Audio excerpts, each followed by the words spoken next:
Bonjour à tous chers mortels, c'est Dragmar. Oui, désolé, la vidéo n'a pas pu sortir hier, j'ai eu quelques mauvaises nouvelles, donc c'était pas trop le bon moment de faire une vidéo. Mais bon, je me rattrape, s'il n'y a pas de problème, il y a 2 vidéos qui sortent aujourd'hui, c'est pas grave, vous aurez le tirage au sort aussi à la fin.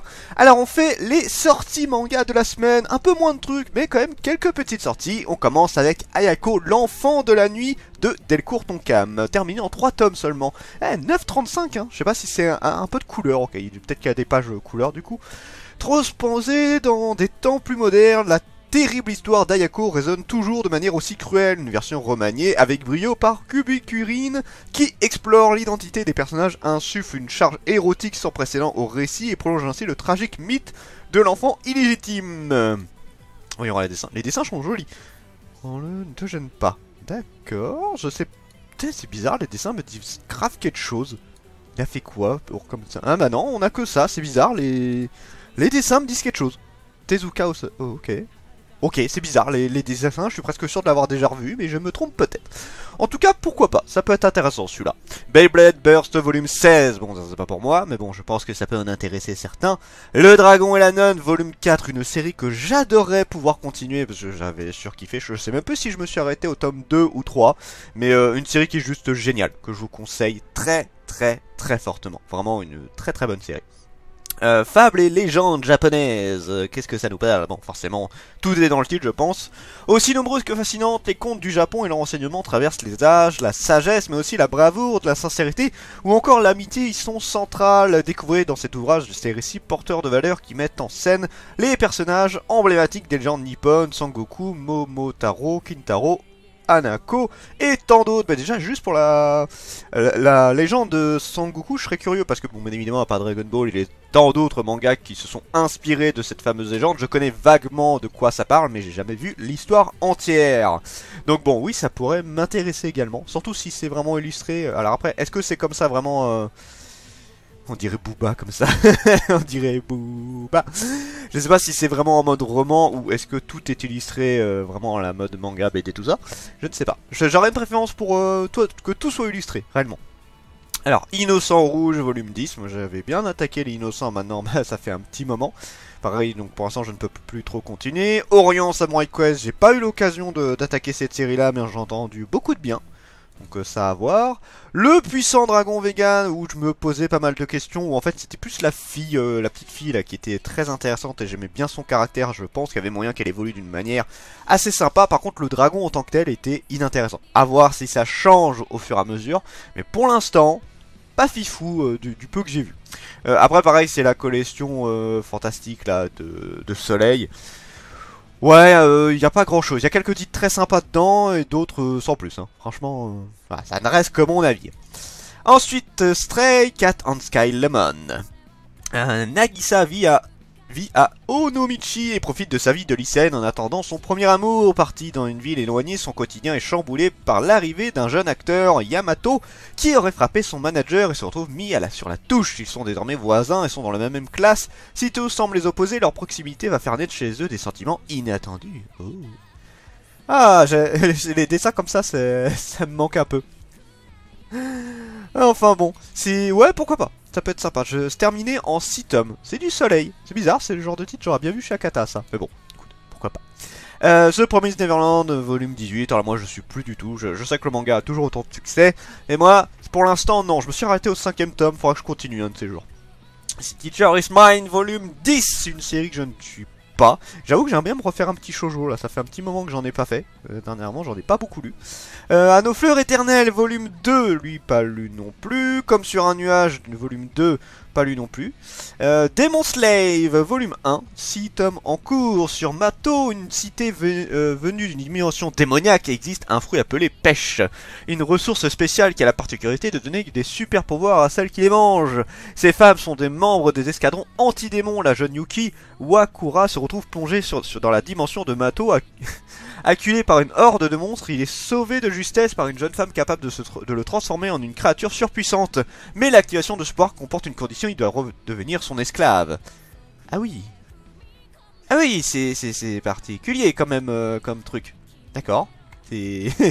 Ma foi, Shonen Jump Plus en plus. Ouais, c'est la Shueisha. Donc ça a l'air d'être un gros titre. Ouais, à voir, pourquoi pas. Durara Light Novel volume 6, faut vraiment que j'attaque un Light Novel. Je sais pas lequel je pourrais attaquer en premier, je pense que si Mushoku Tensei sort chez nous, j'attaque celui-là en priorité. Goblin Slayer volume 10, ça pareil, c'est un manga que j'avais beaucoup apprécié. J'ai eu un peu plus de mal au fur et à mesure sur Goblin Slayer, je préfère Goblin Slayer Year One. Maintenant, voilà, je crois que je me suis arrêté au 6ème, au 7ème tome, il faut que je reprenne. Hippo saison 6, The Fighting volume 6, et d'ailleurs cette série fait partie des rares séries en France à avoir dépassé les 100 tomes, avec JoJo's Bizarre Adventure, One Piece qui va bientôt les dépasser, Détective Conan également, et je sais pas s'il y en a d'autres de séries en France qui ont vraiment dépassé les 100 tomes. C'est pas beaucoup je pense. Kaijin Reijo volume 4, pas lu encore. J'étais tenté mais finalement je n'ai pas lu. Mani Raison Y volume 1, Omake Book en plus, ça fait un moment que j'ai pas vu de tome de chez eux.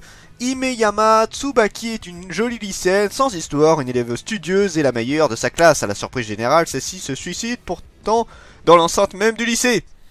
Au retour de ses obsèques, tous ses camarades de classe trouvent une lettre sur leur bureau et en effet rédigé des messages personnels à chacun d'eux. Afin de déterminer et de comprendre qui a pu pousser Imeyama à un tel geste, ils décident de lire chacun leur tour leur contenu de leur lettre. Donc là ça va être un petit peu un truc à montrer qui sait qui a des secrets bien sombres. C'est bizarre, ça me fait beaucoup penser à...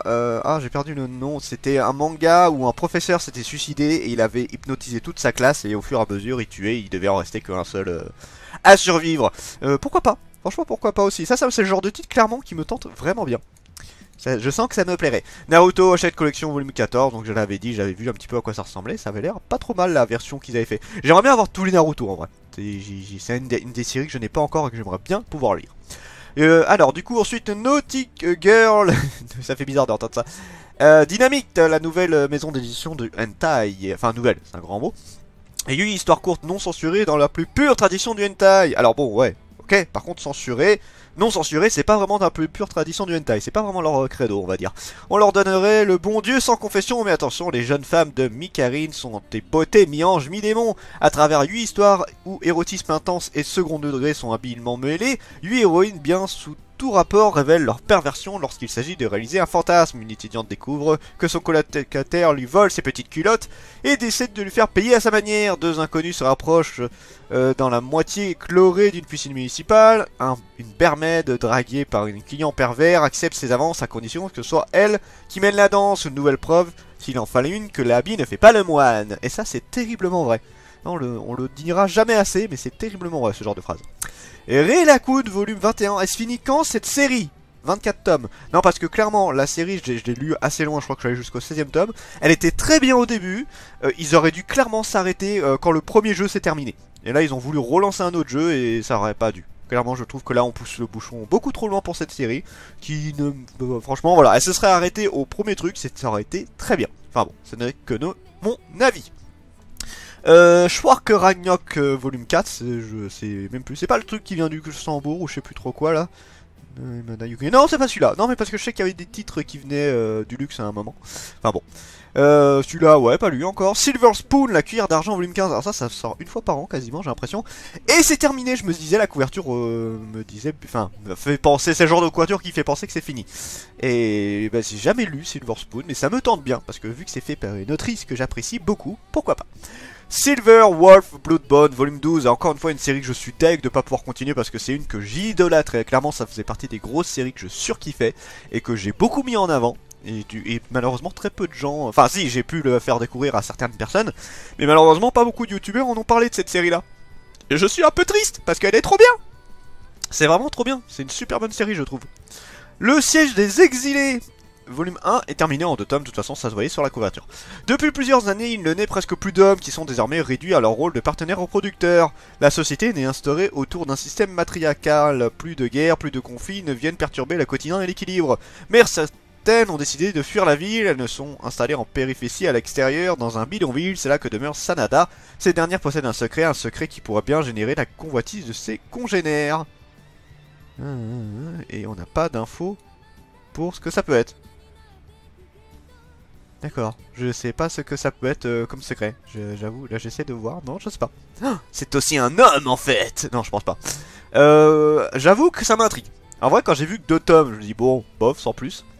Mais j'avoue que voir le speech du manga, ça me tente un peu, je suis curieux. Spy X Family volume 3, alors une grosse série que beaucoup de gens parlent. J'ai toujours pas lu cette série là, elle m'attire sans plus en vrai. Si jamais je tombe dessus un jour, on me l'offre ou un truc du genre, ouais, pourquoi pas. Mais sinon, non, c'est pas la série, j'ai pas trop envie d'aller dessus tout de suite.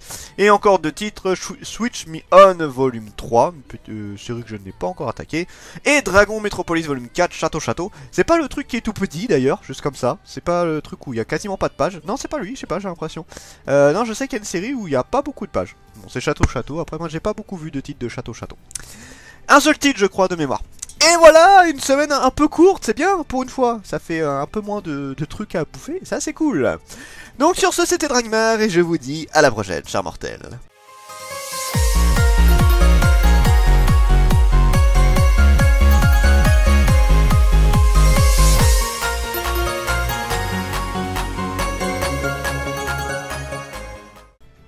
Et très rapidement, le petit tirage au sort, on continue avec les deux personnes qui vont être éliminées pour aujourd'hui. Donc je le rappelle qu'il y en a encore 10 qui vont se faire dégager cette semaine. Et il y aura le live à la fin de la semaine, mais je ferai une petite vidéo annonce pour ceux qui ne regardent pas trop le tirage à sort et qui attendent juste de savoir qui c'est qui va se faire éliminer.